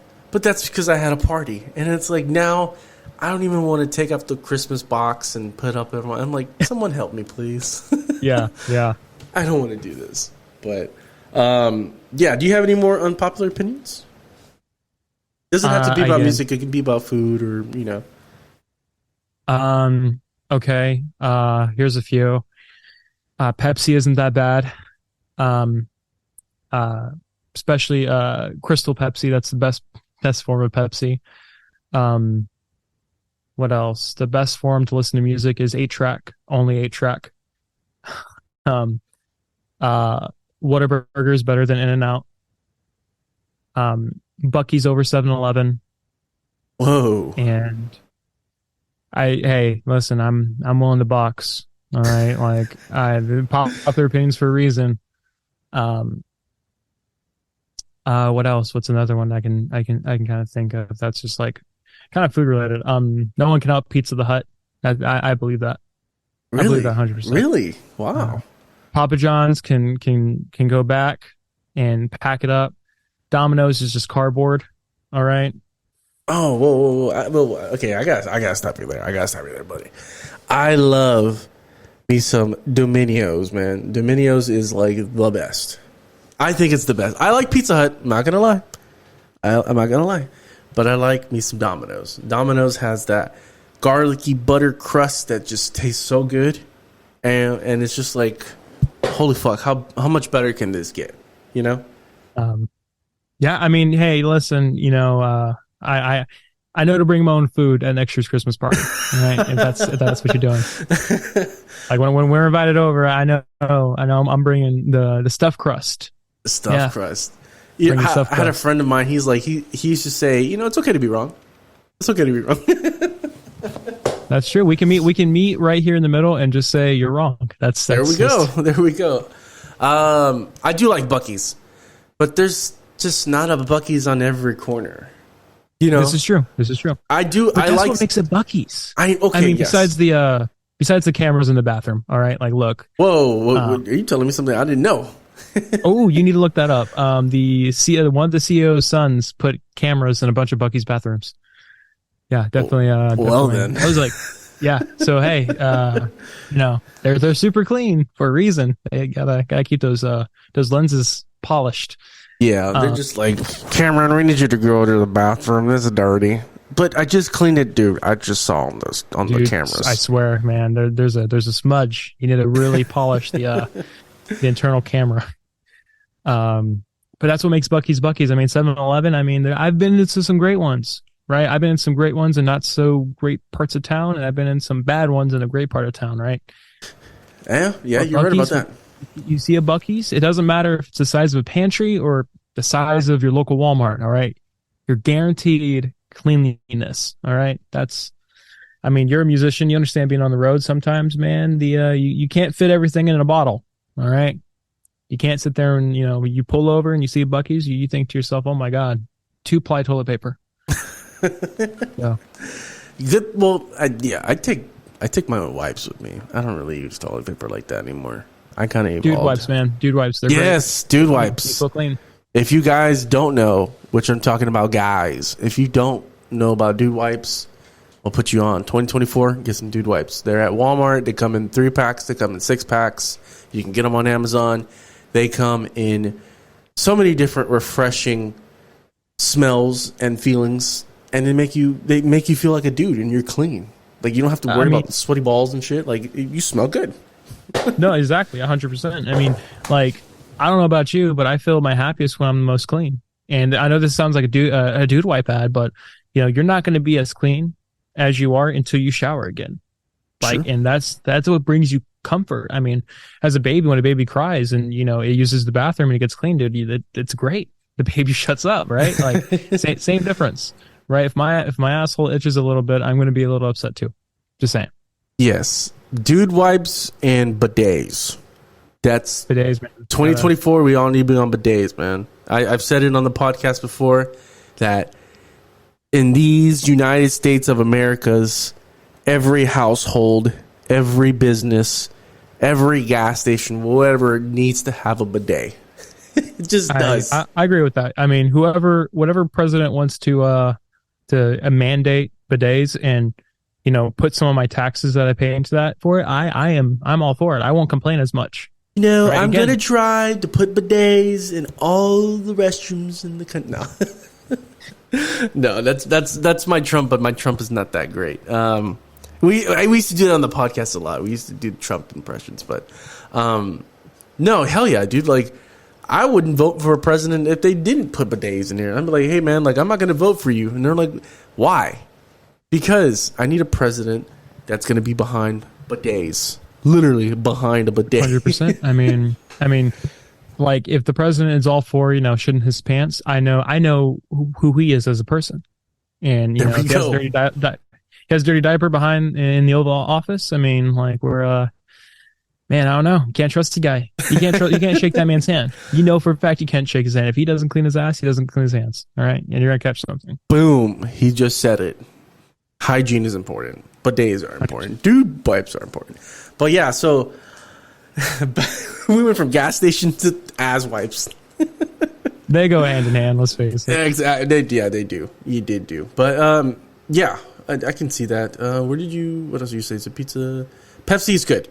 I didn't try Crystal Pepsi or what you said, but it was. That was just a joke. Oh, okay. I was going to say, I was like, hey man, like what kind of Pepsi are you talking about? Like, I mean, Crystal Pepsi, it was a thing. They're not bringing it back ever, but no, apparently that was like a bad marketing bomb. Pepsi isn't as bad as people make it out to be, right? Like some people are like, oh my God, I can't. What are you doing? I asked for Coke. Well, chill. All right. Like, it's soda. You're not really supposed to have it anyway. Okay. True. It's bad for you. So if you like just, it's sugar, artificial sweeteners, right? You're good. Right. It's not that bad. I like me a good Pepsi though. I'm not gonna lie. If I go to Taco Bell, I got to get me a Pepsi. I just have to. Sorry. Not Baja Blast. Oh man, Well, that's a controversial opinion. But the Baja Blast, have you read the sugar amount in that motherfucker? Listen, man, if I'm going to Taco Bell, I'm not really caring about my nutrition now, am I? No, they're not. But I don't know, man. I like the Baja Blast. Yeah, you'll sit there and order something that has the same 5 ingredients as everything, just named Quesarito Crunch Supreme Late Night Munchie Extravaganza. But it's like, yeah, I'll do a Pepsi. I'm watching my sugar intake. It's like, yeah, let me get the nacho fries. Let me get 6 crunchy tacos. Let me get a bean and cheese burrito. What would you like to drink? I don't want a Pepsi. You know what? Give me a Diet Pepsi. Because I need to care about my sugar. Listen, man, New Year's, new me, right? I got to get this waist down. All right, there we go. There we Diet Pepsi. There we go. I'm not giving up on that. Oh man, that's funny. Did I have any unpopular opinions myself? Oh, that can't be. Man, see, you got your PR rep. That's why you have the camera off. You have your PR rep like right there on you. You know, my PR rep is actually just me. So that's future you. Yeah, it's future me. He's like, dude, it's not really a good thing to do. And that's like, no, man, I can talk about this. What the fuck are you talking about? You know? Damn, do I have any unpopular opinions? I know I saved some, but I think I might have ran through them. I guess I can say an unpopular opinion for my generation. My generation likes to say the Beatles are mid.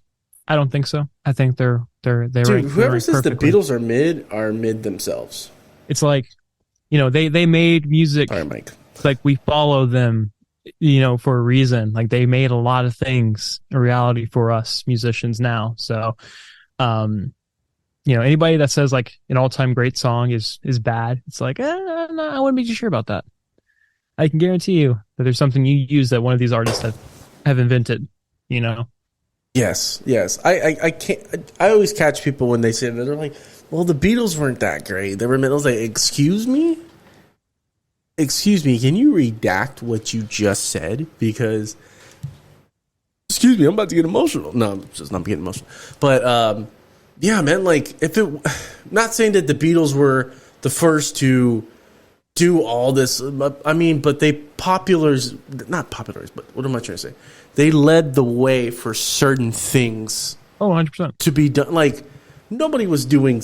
I mean, if you think about it, how wild it was from 1962 to 1970. Within that 8 years when their first album, even when from 1960 to 1970, like that whole 10 years, they experimented within like that. And it's like, how did you go from Love Me Do to Sgt. Pepper to fucking Tomorrow Never Know? Like, how? That's just wild. You know, like their music changed within like a couple of years, and it was just like this industry, like they were just on their heads. Like, what the fuck? Like, the Beatles are doing this boy band? Like, this is insane. You know, they led the way for so many things for us now, and we should appreciate them for it. 100%. You know? One of my favorite Beatles is George Harrison. That dude does not get enough credit. I swear to God, he does not get enough credit. Mine's Yoko Ono. Oh my God! See, and I was just starting to like you, Brett. No. You know, Yoko. I'm not gonna say it. I'm not going to Yoko. No, Yoko's not getting. I kind of want to like. There's one thing I am curious though. Like, yeah, you know, like John. If you can hear me, man, like she had to have something going for her for you to let her just like ruin everything for you, you know. I'm not saying what it could be, but I'm just hoping, you know, it was like a succubus almost, you know, like like whatever she had that made you just really just wreck everything, man. I just hope to experience that myself. You know, there's a line that by Jay-Z that he did for a Justin Timberlake song.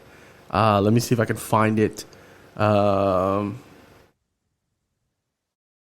I've talked about this before on the podcast, and it's like, it's kind of funny that he brought this up. Let me see if I can find it. I know I have it here somewhere. Here we go.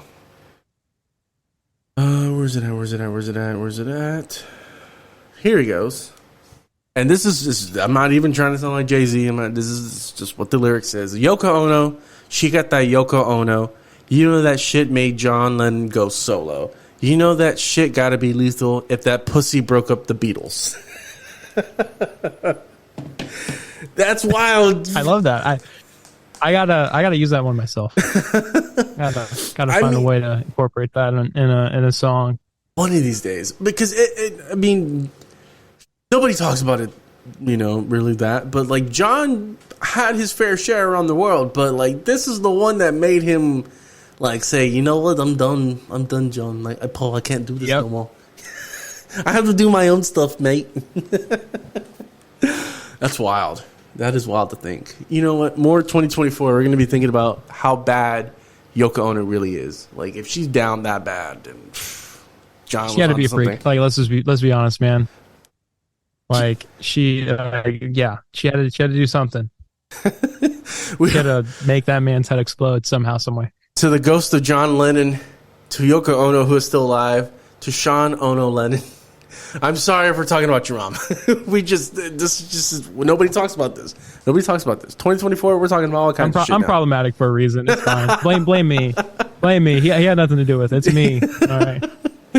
Well, we need like a Yoko Ono ex-boyfriend, like to like, hey bro, like is it that serious? It's a bubblegum pink. Like, tell us the answers. We have a questionnaire actually written up for you. There we go. 175 questions. There we go. Bam, bam, bam, bam. Fill out this questionnaire, please, sir. Thank you. But it's gonna take me 5 hours to fill out. Okay. And do I have an unpopular opinion? Damn, I had some. I'm trying to still think.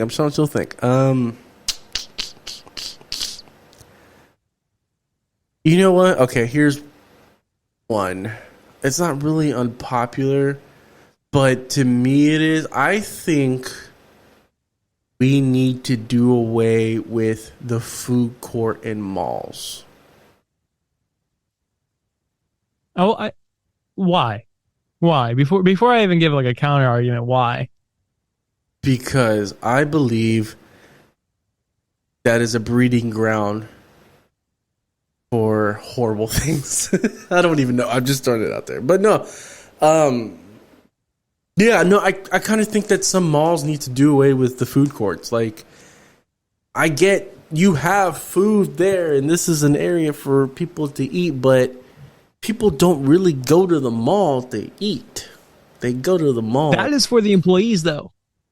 The food court's more or less for the employees.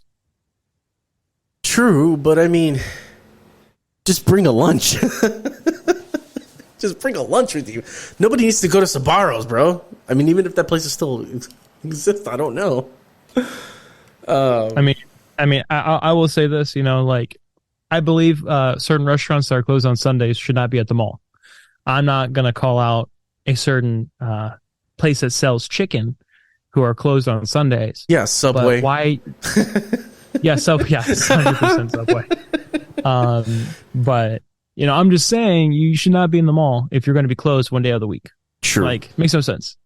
That is true. For some reason, you crave that food on a Sunday. I don't know why.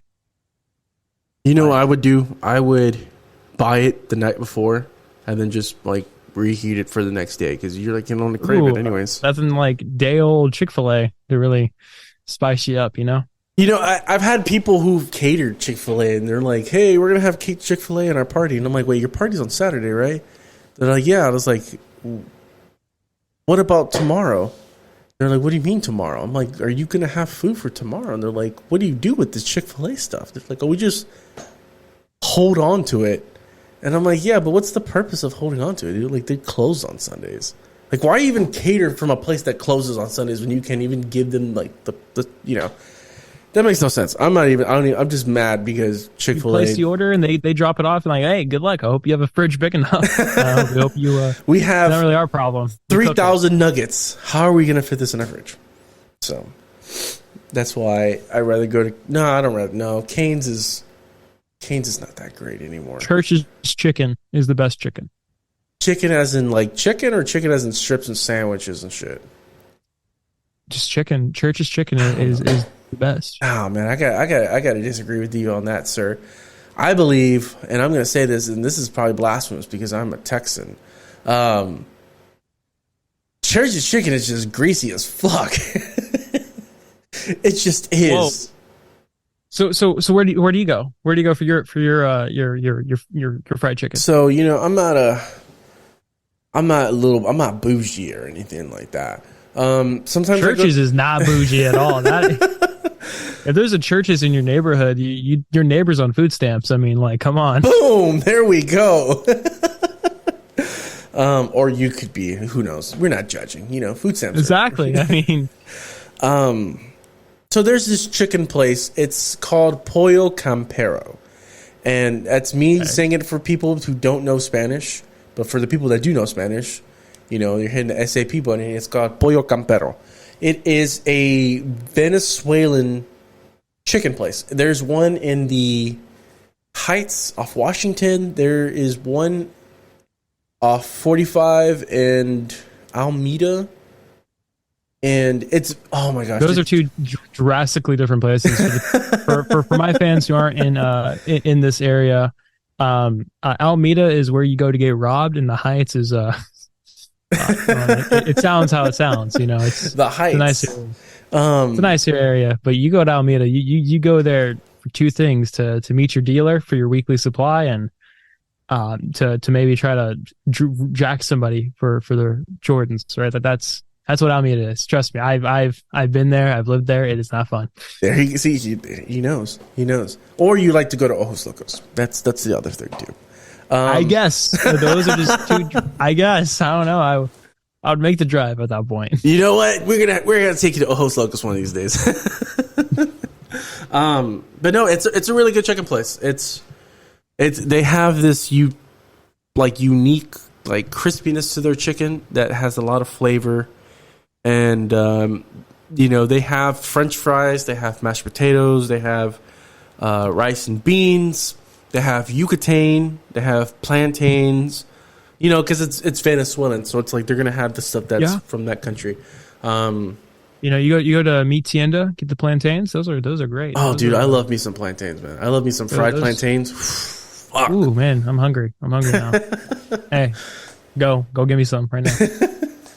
Right now at 8:45 at night. Let's go get some plantains. I do not care. I pay you. I don't pay you nothing. That's the issue. That's why you don't work hard. I don't pay you nothing. Okay, so it's Pollo Campero, and then there's another chicken place that I go to. Damn, I'm trying to remember the place. I'm trying to remember the name. I should know because I go there often, but damn. Yeah, I know. Do not take his advice for chicken. He doesn't even know the places he goes. Yeah, I'm a truck driver, so sometimes like we hit areas and we forget. Just know the route. You just know the route. Just like boom. This is going to Beaumont. Yeah. This is going to Beaumont. That's the chicken. No, I'm trying to remember the name. It's a pretty decent chicken place. Fuck, I'm just gonna say KFC. Just say KFC after that. Fuck it. Yeah. They really have you hooked on those 11 herbs and spices. Oh yes, sir. If it's the ghetto, the better, because the chicken is better. I feel the same way about Burger King. Right? You go to a Burger King that's in like the suburbs, dude. It's the worst fucking Burger King I've ever ate at. Right? The teenagers, they don't care. Right? You go to one that's in a I don't know, a potential flood zone, we'll call it, type area. Right? It's okay. It's okay to say ghetto. It's ghetto area. Ghetto. Yeah, we'll say ghetto. Yeah. You go to one of those. I mean, dude, you're getting loaded. You're getting extra nuggets. You're getting extra tenders. You ordered a medium. You got a large fry. All right. There we go. There is actually one down the street from my apartment. I don't frequent because it's not that great. But if I'm going to the one that's down 288 going towards Freeport, because sometimes I go and deliver that way, I'll hit that Burger King in the little gas station, and man, they know how to do their stuff. The King's finest servants are there. That's a good one. Oh man, you. That's a good one, Brett. That's a good one. If I could, I'd give you a high five through the screen. That's a good one. Damn. You know, I like a lot of Asian food. A lot of Asian food's really good as well. Have you tried Korean barbecue? I have not. Oh, I dude, have not. I think you would like Korean barbecue if your wallet can afford it sometimes. Because, God, I've gone to Korean barbecue and I'm just like, how much is it? And I'm like, fuck, do I even have that in my account? And it's like, oh, I got enough. If you go with Hey, you guys need dishes done? Nah, don't worry, I got this. But no, there's this place in Midtown. It's really good. Like I think it's $30 for the lunch special, if I believe, but it's all you can eat. Jesus Christ! Okay. Yeah, I know. I better shit gold after that. I know, and you might shit yourself because I didn't tell this story, but I might as well because I've said a lot of shit on this one already. Okay, there we go. I'm in for a shit story. That's how.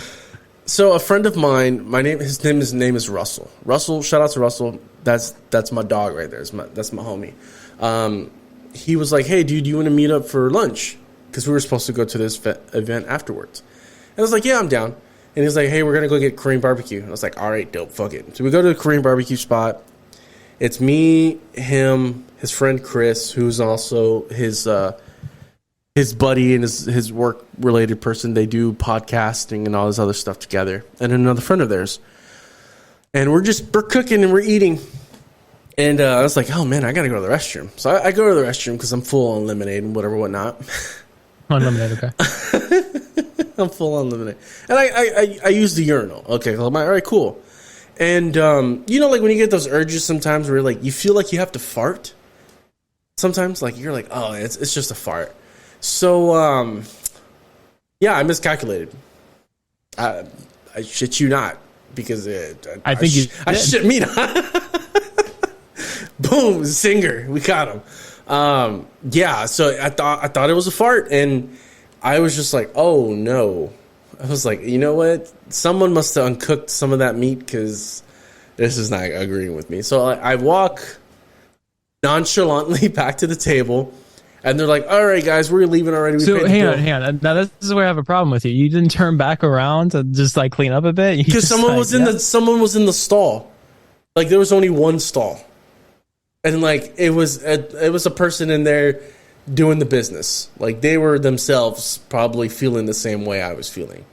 So I had no choice. I was just like either wait for this person and do the walk of shame to the restroom or get the fuck out of here as fast as possible and go home. Because honestly, I'm not that far from Midtown. So I was just like, you know what? I got to do the walk of shame. I didn't tell my friend until later on, like weeks You later. never admit to shitting yourself then and there. No. This is a story for later. It's like, yeah, you remember that time? Yeah, I shit my pants. Like, and I think his friend Chris might have shit his pants too as well because he was just like, hey, I'm going to go home and I'll be right back. I was like, you know what? I got to go do something at home too. And like, dude, I felt shame. Shame on my family. Shame on my everything because I was just like, this is not supposed to happen to me, bro. Like, this is not. Like, I don't know who cooked this meat. Everybody knows how to cook their meat at this station.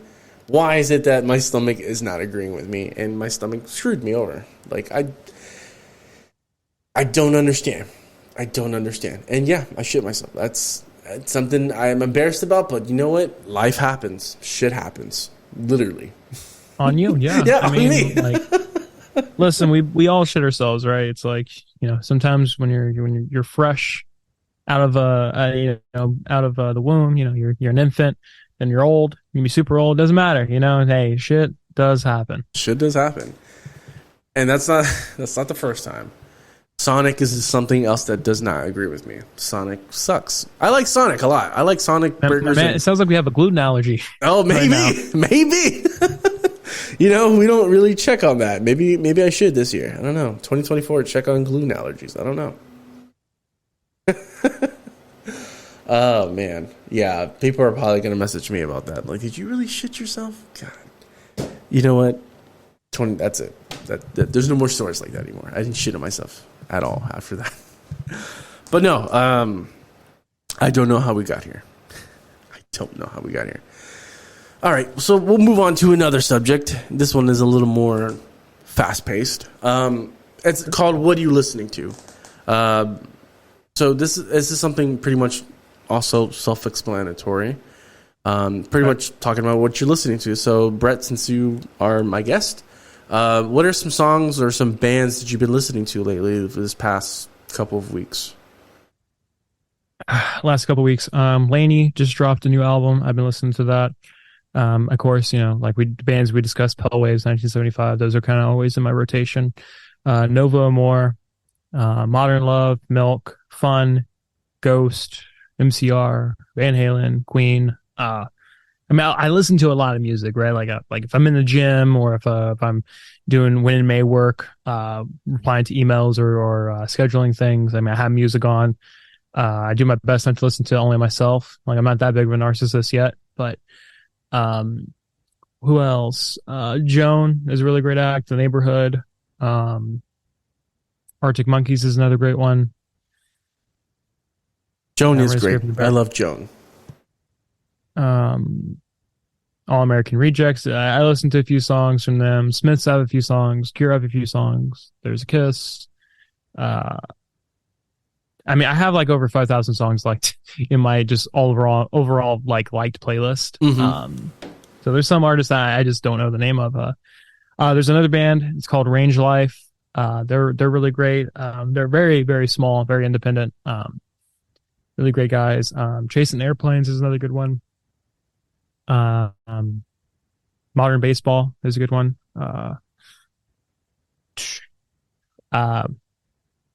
For some of the fans that are watching, fuck the Strokes. I hate the Strokes. Whoa! Hey. My gosh! Yeah, no.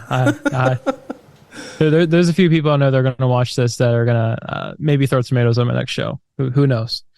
All part of the act. Man, I don't know. It's a long list. Tool. Tool was a couple weeks ago. I decided to dig more into their discography. Early Metallica. That's been again when I'm in the gym. It's I either listen to jazz or hard rock / metal. Like there's no in between. So yeah, that's kind of. There's some bands. I will, say some are better than some. If I said almost every genre in the book, except for reggae or trap, So, whoever wants to check out some of those smaller named artists I mentioned, you totally should because they're awesome. Every musician's awesome, knowing right. Some better than others. So. He's not lying. He's not lying. For me, so I have this app I downloaded. It's called stats.fm. It's called Spotistats. For you guys out there that have Spotify, if you want to download it, you can. It is free. Whoever's not using Spotify, I don't trust you. All right. Oh, there we go. I see. I agree with him again. Apple Music motherfuckers, I don't know about you guys. That's a red flag. That's a red flag. Just tell me you shake with your left hand. There we go. There we go. You know what? That is very problematic. There's probably going to be people that are going to message me, dude, and be like, hey, what the fuck are you talking about? Apple Music people. Like, what the... Hey, bro. Spotify. I've known you for years, man. You didn't know?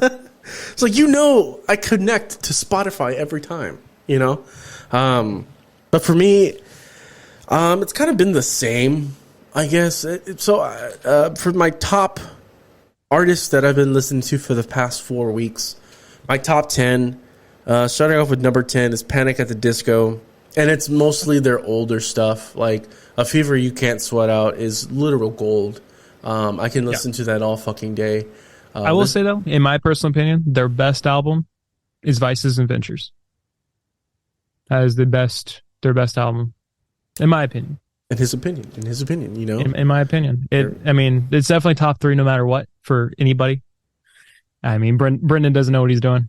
He didn't know what he's doing. That's why he stopped doing music. There's some reasons. There's some accusations against him, but I've heard those too. Too. So it's like, hey, But yeah, the first 3 albums are the best. I did like Bachelor of The Death of a Bachelor. I thought that was a pretty good album. I'm not gonna lie. It was good. It was a good Brendan Urie album. True that. Panic, it's different, you know. True. So yeah, Old Panic is something that I guess kind of goes through the playlist here and there. Reliant K, I'm a big Reliant K fan. This band, well, it's a 2-man group. It's called Tuxedo. I've actually heard of them. Yeah. Yeah, Mayor Hawthorne is one of the guys in the group, and man, they play some funky shit. This shit is funky. God damn, it's funky. Maroon 5, but it's mainly their first 2 albums. Songs about Jane, and that other one, which I don't remember. What else? Kings of Leon. Okay. I love Kings of Leon. Before or after the stage meltdowns. Both. Both of them. Both of the stage meltdowns. Stevie Wonder. I like a lot of Stevie Wonder. He's not blind. He's apparently he's not blind. I mean, I've seen the TikTok videos of him catching shit, and it's like, how do you do that, bro? But I mean, he's Fucking Stevie Wonder. Daredevil acting motherfucker. I mean, he could be Daredevil. He could be. He could be. But yeah, I love a lot of Stevie Wonder. Here's another artist that some people know because of the pandemic, but kind of, I guess, didn't keep up with her. Benny. Okay. Bennee. So Benny is like, okay, imagine if Billie Eilish actually smiled and made fun poppy music. Okay. She is from New Zealand, so she's a Kiwi. But I love her music. It's very poppy. It's very energetic. Some of her new stuff, I mean, it's kind of in that same genre as well. But I like a lot of her older stuff. Like I said, everyone discovered her in the pandemic when Super Lonely was on the radio and everything like that. I'm sure they don't play that anymore, but she has a really good discography. So if you guys want to check out a very positive Billie Eilish, go ahead and check that out. Michael Jackson, obviously, Michael's a very big influence on a lot of people. Fall Out Boy, mainly everything before the hiatus. So from everything from like Fully Due to Down, that's all my shit. Maybe the new album that just came out, it's okay. I like it. I didn't mind their first 2 records after the reunion, and this latest one was pretty good. Champion it was Mania. It's called Mania. That one I was just, it was good. It was good music. It was good music, just not a good Fall Out Boy record. Yeah. I did like Save Rock and Roll and American. Save Rock and Roll only has one song that I skip. That's it. Which one is it? Oh god, hang on. Can I look it up? Yes, you can. You have time to look it up. Like, I mean, we're not on a time. Professional and like say the wrong thing, but I also want to. So Fall Out Boy, I literally have all the songs liked except for that one. I just can't listen because the thing is, it's such a great song leading up to it, and then just like, damn, it killed itself. Let me see. It is The Mighty Fall featuring Big Sean. I don't mess with it. It's when you get to Big Sean's part, it feels like the whole song's momentum kills itself, and then they have to rebuild it up before the end, and it just feels rushed at the end. That's just me. You know, I have to re-listen to that again, and I'll keep that in mind. And because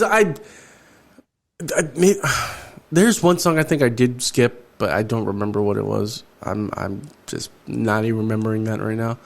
But yeah, I like the first 2 after the hiatus, and then Mania was just like a garbage pile for me. Even though a lot of fans do like it, and I'm like, but you're not real fans. But that's just my opinion. And then, okay, he's at the gate, keeping it. Yeah, I'm a gatekeeper for some things, and there's a lot of things that I'm not a gatekeeper for.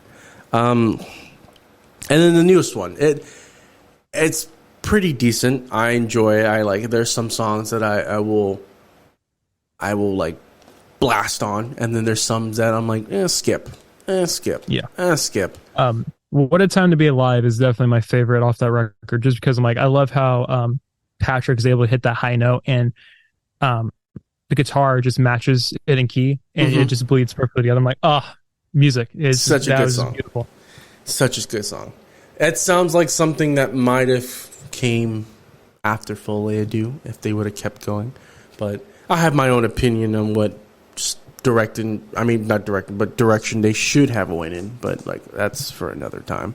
I mean, they really broke up because the penis wince scandal. No one has referred to the penis scandal since 2005.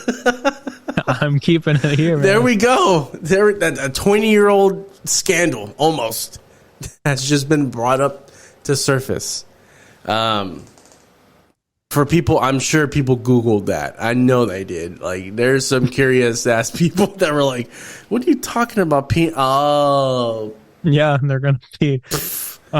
Yeah. Damn. No, I'm expecting a cease and desist email now. And then we can meet Pete and be like, "Hey, Pete, look, I got a bone to pick with you, dude. Like, I get it, flip phones were a thing, dude, but come on, dog. On the internet, Oof. Come on." I mean, he had to be like the first one to have his like dick pic leaked. I mean, like he had to be one of the first. There couldn't have been many, like especially like with the flip phones. It had to be one of the first. We will. You know what? I'll do some. That sounds weird for me to say, but I'm gonna do some research on that. Make sure to turn on safe browser. Right there, we go. Private browser. There we go. There you go. The government won't, and the FBI won't be like, "Oh, this guy's looking up this dick pics again." Oh man, that's a weird turn. But anyways, what's my last one? I'm sorry. The Beatles. Beatles are always number one. I was listening to their. It's not new, but it's just a remastered compilation. Their Red and Blue albums, which is pretty much everything from the beginning to. Is it? No, it's not Revolver. I think it's Beatles for Sale. And then it goes into Revolver, and then everything from Let It Be, or they're not Let It Be, but yes, Let It Be, pretty much Let It Be, and then their last song that just came out last year, so which is really weird to say, but I love the Beatles. Like I said, they're a very big influence on my life and on music as well. They're just one of the many artists that inspired me to want to, pick up a guitar and learn songs and stage presence and chord progressions and then just all these other things and just melodies. And I mean, the guys I don't see how people can hate on them. I just don't understand.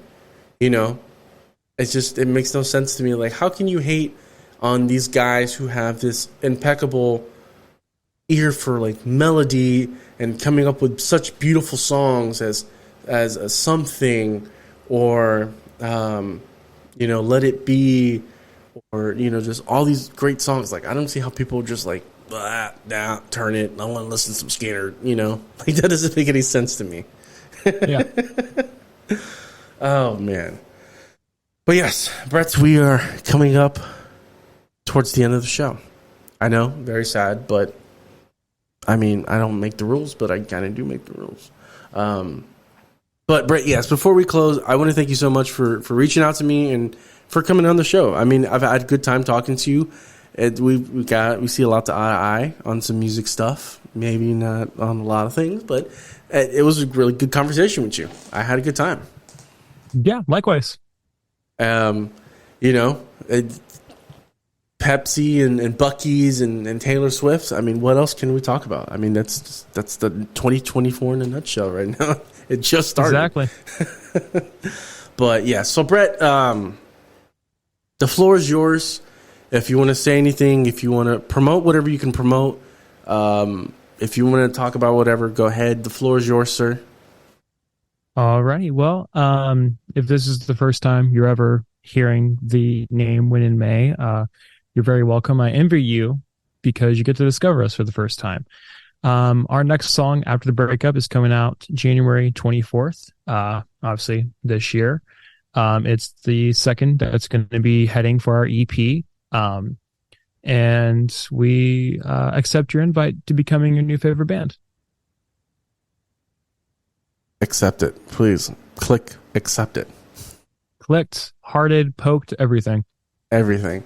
And when is the EP dropping? Is it going to be dropping sometime in the summer? When in May? When in May? Oh, he just dropped it on me. There we go. I didn't even see that coming, dude. I didn't. I swear to God, I didn't see that coming. He just was like, "Hey, man, in May," and I'm like, "Wait, when in May?" I did. In May. When in May? Oh, fuck. People are gonna be fucking throwing pandas at you at the next show. They're gonna be like, "God, this dude." He said he did a zinger, man, on that episode. Fuck. Oh man, but yeah, dude, I had a great time with you. Thank you for coming on. You know, it's a good way to start off 2024, coming on a podcast, talking about music and sharing our love for it, and a good way to start off this new season of the podcast.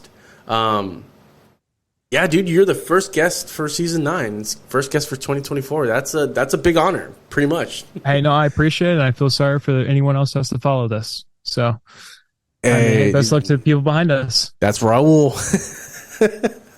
Raul is the guitarist in the band that I'm in, called Where Comfort Lies.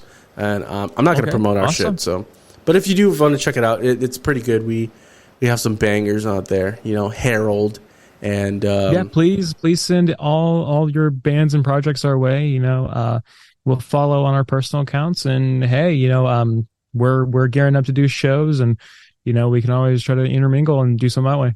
Yeah, dude, I'm always welcomed with. I'm sorry. Hold on, give me 1 second, because I need to. My words like to mumble jumble sometimes. Yeah, I'm always excited and always looking forward for opportunities to work with some of the bands that I get to interview and stuff like that. Like I'm hoping this year, fingers crossed, we can play a show with the kiddos and you know, with Shop 29, with you guys, hopefully, you know, and other other bands.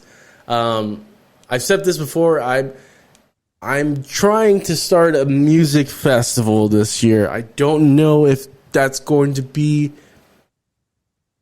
something that might be successful this year. I don't know. I have to see how my finances are. There's some stuff that I'm doing behind the scenes that might affect that. But yes, I'm trying to start a music festival. If not, I might start it in my backyard. Houston needs more representation, man. Exactly. Just make sure you keep 30 minutes open for us, and we'll be there. Oh, yeah, dude. We'll see. I'll have like fucking 10 bands. Fucking, it's gonna be Woodstock in my backyard. Fuck it. Baller. Hey, man. We'll have noise complaints, but that's all right. You know. Oh, I'm sure we'll have no noise complaints. I'll just have to pay off everybody. Pay off everybody, and just, you know, hey, it's whatever, right? Yeah, just look away, turn away. If the music's good enough, you shouldn't get any. I mean, hey. Exactly. But yeah, dude, I look forward to this year. I look forward to seeing you guys perform live on stage, and hopefully we get to play some shows together. I don't know. We'll see. We'll see what God has in store for us, man. But exactly, yeah, man. Thank you so much for coming on, Brett. Like I said, I had a great time talking to you. Again, guys, check out Win in May. You know, Cheap Red Wine is out. Go ahead and check that out. You just got a snippet of their new single, you know, that's going to be coming out in a couple of weeks. Follow them on social media. You know, keep your ear and keep your eyes to the streets when they start doing shows. Because, like I said, they could be your next favorite band. And you're going to want to jump on that train. I'm telling you, man. I'm telling you. I've said this before. You're going to want to jump on several bands' trains because these guys are hot. These guys got great music. And you're going to be sorry when they're playing the Toyota Center and you're like, fuck, I should have saw them when they were playing at the end or when they were playing at Super Happy Fun Land or something, you know. You never know. You never know who's going to blow up. You never know.